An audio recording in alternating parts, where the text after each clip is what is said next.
전 세계에서 가장 넓은 영토를 지닌 국가는 러시아입니다. 근데 러시아 영토가 여기만 있는 게 아니라 여기서? 여기? 여기도 러시아 영토입니다. 권력으로 읽는 세계사 절찬 판매 중.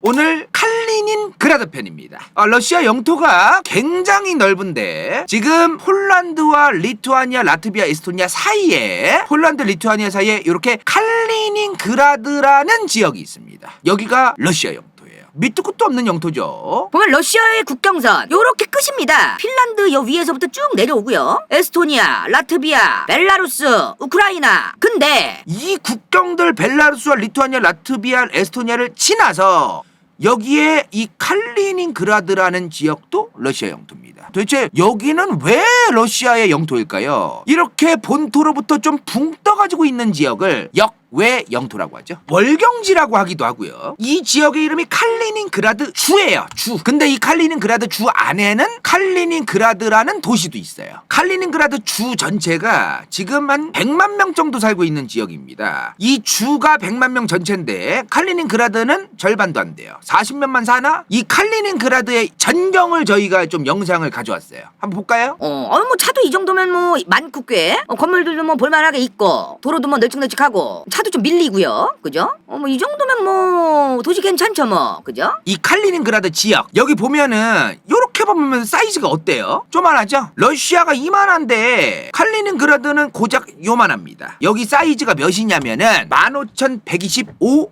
제곱킬로미터입니다. 절대 작지 않아요. 대한민국 강원도보다 조금 작습니다. 강원도가 16,000 제곱킬로미터예요, 약. 그러면은 강원도만한 겁니다. 그렇게 작지가 않은 거예요, 지금. 근데 이 칼리닌그라드주, 강원도보다 조금 작은 이 주에 100만 명 정도 살고 있습니다. 감이 잘 안 오시죠? 강원도 인구가 지금 한 150만 명 됩니다. 근데 강원도가 진짜 인구 밀도가 낮고 인구가 별로 많이 살지 않는 곳으로 유명하죠. 근데 칼리닌그라드주는 100만 명 정도 산다는 거예요. 그럼 인구 밀도가 굉장히 낮다는 거죠. 근데 면적이 강원도만 하든 말든 러시아라는 국가가 1710만 제곱킬로미터입니다.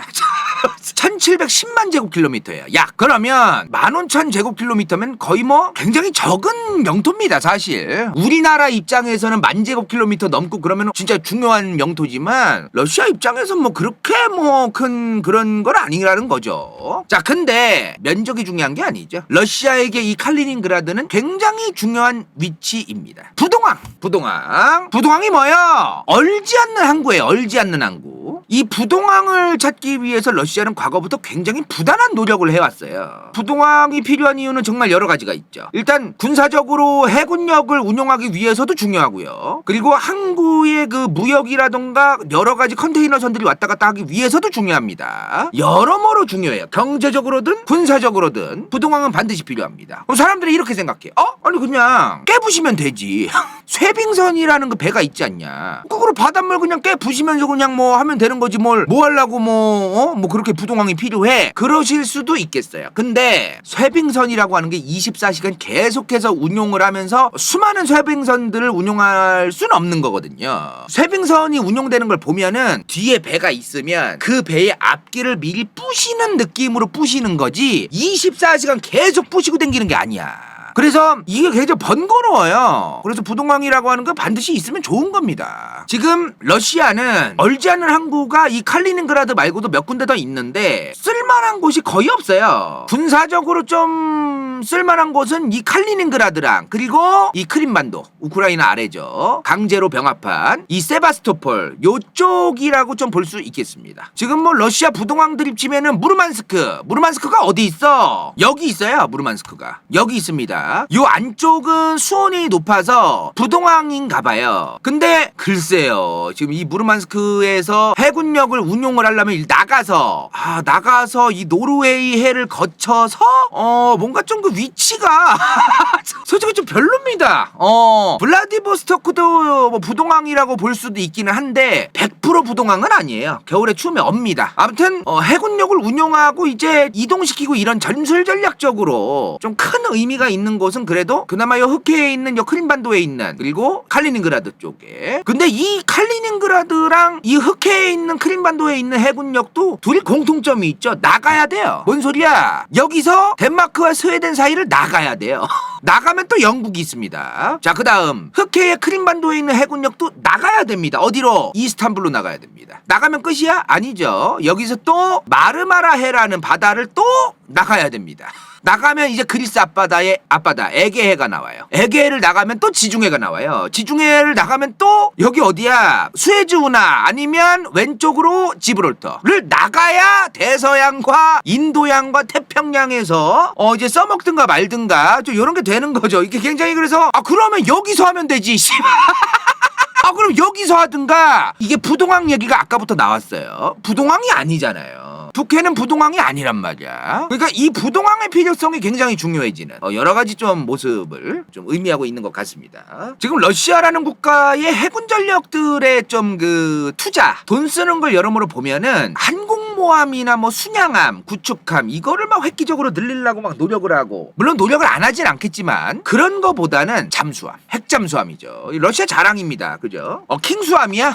얘네 저 북해 같은데 저 얼음 저 존나 꽝꽝 얼은데 그거 뚫고 올라오는 핵잠수함 일부러 막 보여주잖아요. 막 존나 커. 잠수함이 일반 크기가 아니에요. 미국도 마찬가지지만 러시아가 운용하는 어떤 그런 저는 잠수함 크기가 일반 크기가 아니에요. 엄청나게 큽니다. 러시아 국방부가 공개한 영상인데 우리 잠수함은 얼음 깨고 그냥 시불에 올라올 수 있다. 잠수함이 엄청 큽니다. 요런 거 있죠?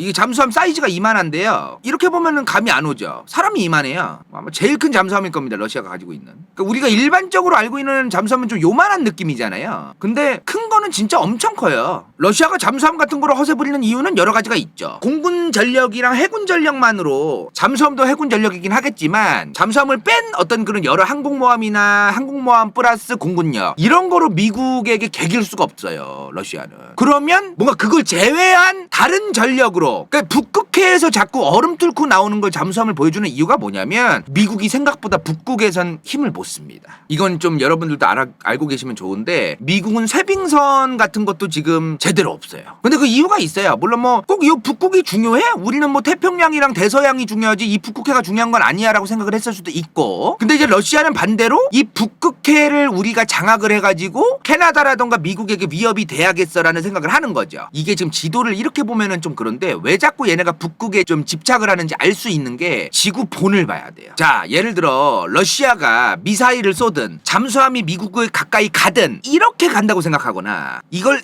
이렇게 싸갈긴다고 생각하면 안 됩니다. 러시아예요. 그죠? 러시아의 요쪽에서, 만약에 요쪽에서 캐나다입니다. 미국이에요. 지구는 둥근다는 걸 자꾸 망각하고 보면 안 돼, 이걸. 이게 지구가 둥글기 때문에 이 북극해에서 이렇게 가버리면은 생각보다 가깝습니다. 요걸 우리가 좀 알고 있을 필요가 있어요. 지구는 둥글기니까요. 자, 어찌되었든 뭐 이게 중요한 건 아니고 오늘의 주제는 칼리닝그라드잖아요. 어찌되었든 부동항이 중요하구나, 러시아에게. 어찌되었든 이 부동항이라고 알려져 있는 칼리닝그라드가 왜 러시아의 영토냐 이 말이야. 근데 생각보다 간단해요. 아까 뭐 방송 시작하자마자 여러 그 시청자분들이 알려주시기도 했지만 간단한 이유예요. 1차 세계대전의 전범 국가가 누구죠? 독일입니다. 2차 대전은요?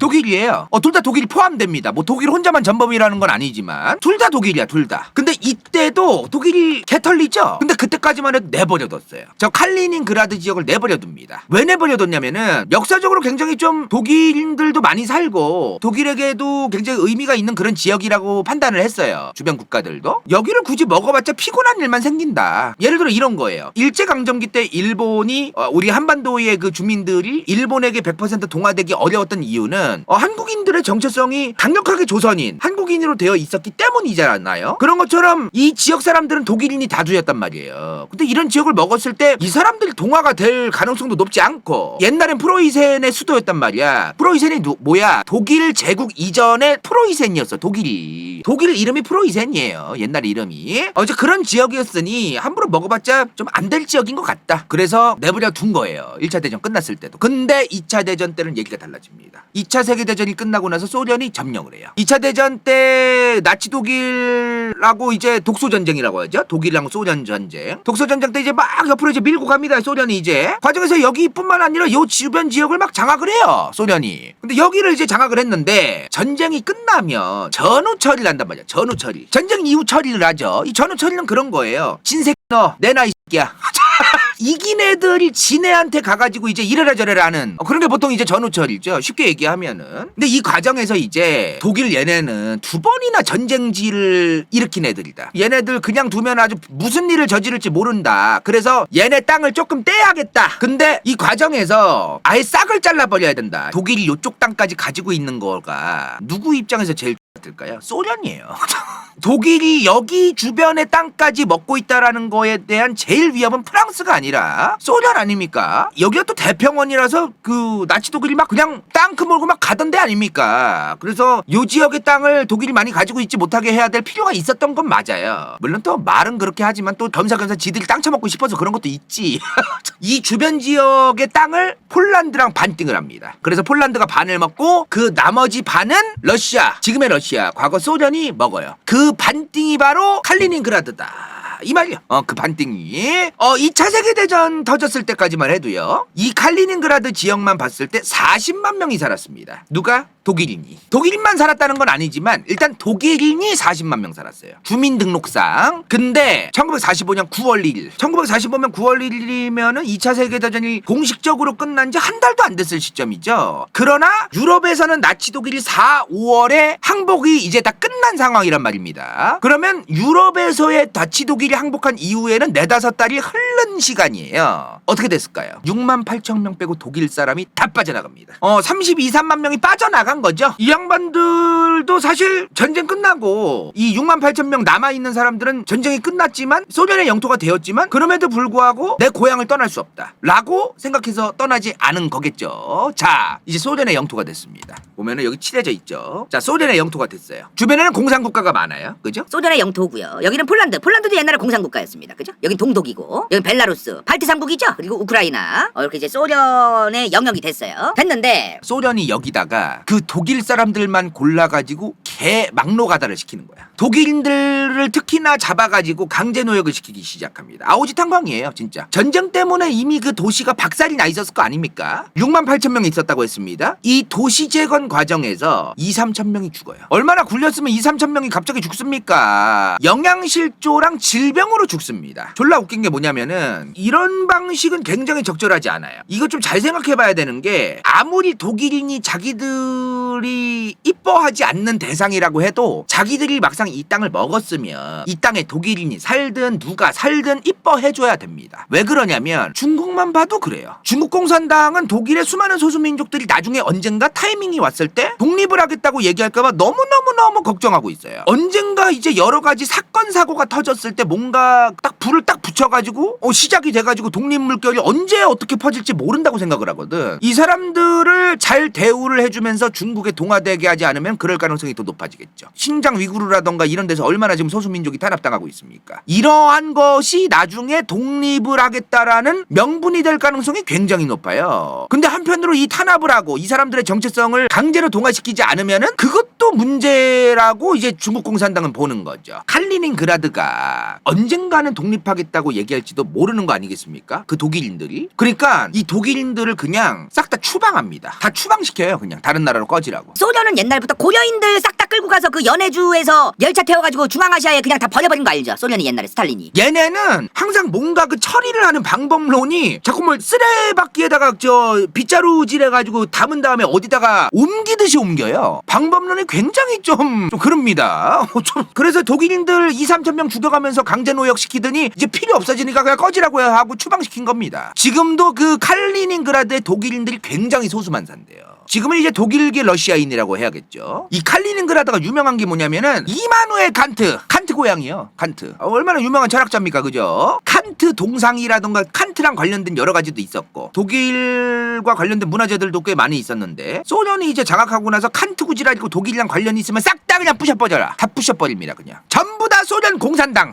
공산당스럽게 소련스러운 소련에 맞게 레닌, 스탈린, 그냥 다 소련스러운 거로 다 그냥 다 바꿔라. 문화대혁명을 한 거죠. 뭐 그렇게 뭐 조용히 갑니다. 미소 냉전, 미국과 소련의 냉전, 나토죠. 현재의 나토 말고 옛날 나토예요. 이제 미국 진영의 나토와 소련 진영의 요 상황이 계속 흘러갑니다. 근데 그러다가 나중에 1989년 베를린 장벽이 무너집니다. 동서독이 갈라져 있었죠. 동서독이 이제 통일이 되려고 합니다. 근데 이 동서독이 통일을 할 때요, 주변 국가들이 졸라게 우려가 많고 겐세이를 많이 넣었어요. 왜냐하면 독일의 힘이 강해져선 절대 안 된다. 요런 것 때문에 1, 2차 세계대전의 원흉 아닙니까? 그러니까 얘네가 힘이 합해지고 동서독이 통일되고 절대로 이래선 안 된다. 요런 것 때문에 이제 반대가 심했어요. 특히나 프랑스나 소련, 이런 나라들, 폴란드 이런 나라들이 좀 반대가 심했는데 이때 독일이 무슨 얘기를 하냐면 확정적인 얘기를 해요. 우리 독일은 동서독 통일된 현재의 독일 영토, 그 영토 이외에는 절대로 1, 2차 세계대전 때 우리가 잃은 영토를 수복하려고 하지 않을 것이다. 절대로 하지 않을 것이다. 원래는 독일 제국 영토가 이랬어요.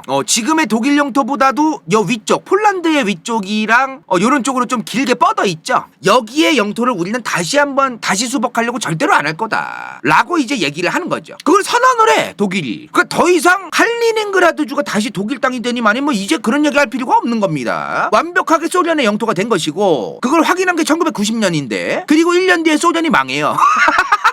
동서독 통일이 이제 확정된 다음에 1, 2년 뒤에 이제 소련이 망합니다. 자연스럽게 이제 러시아 영토가 된 거예요. 자, 근데 이 지금 칼리닝그라드 얘기가 나와서 오늘 좀 이어서 하려고 했는데 지금 칼리닝그라드가 문제가 아닙니다. 지금 여기 칼리닝그라드와 벨라루스 사이에 폴란드와 리투아니아의 국경이 있습니다. 여기를 수바우키 회랑이라고 합니다.